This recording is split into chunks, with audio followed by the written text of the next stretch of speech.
So the Black Stars of Ghana have won 2 games in the span of 5 days, but how were they able to get past both Central African Republic and Liberia?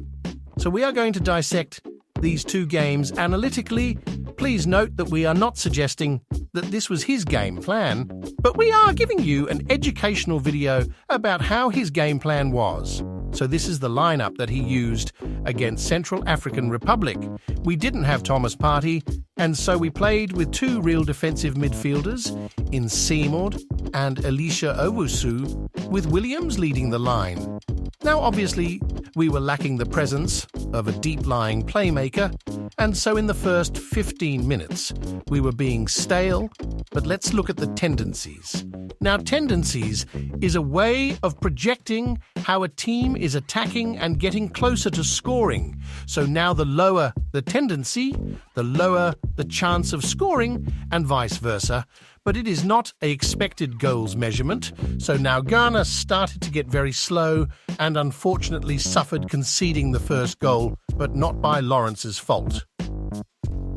The team weren't very convincing going forward as they were trying to pass out wide and the wingers were staying very wide, and Baba Rahman, who was the left back, wasn't very useful as he was not able to overlap because they always stayed wide and he kept making bad crosses.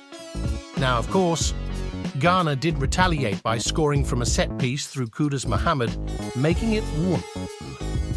But then Chris Hughton made a very smart change to the attacking moveset. He now told the wingers to stay central in the final third of the box and gave more freedom to both Alidu Seidu and Baba to overlap, and told the 2 defensive midfielders to now cover the open central spaces. But let's look at Kudus very closely. Kudus, at the start of the game, was trying to help Williams as a second striker, but he was heavily marked by the opposition, with either 1 or 2 of the defensive midfielders being close to him.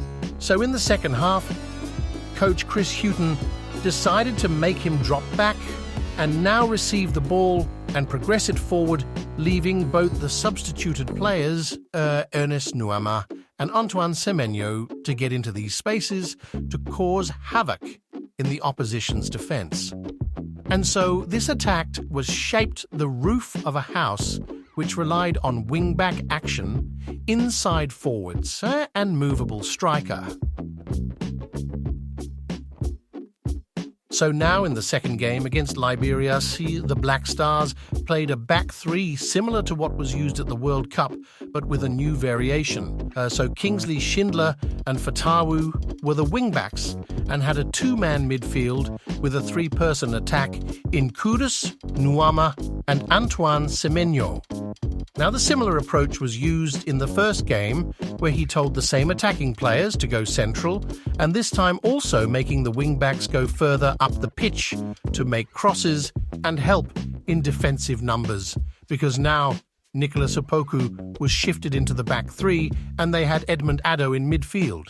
Now this time the press was very sufficient, as they scored 3 goals and conceded only 1, and in both games Ghana had more chances and more possession across 2 games, because now the team had more freedom to work offensively and not be worried in defence.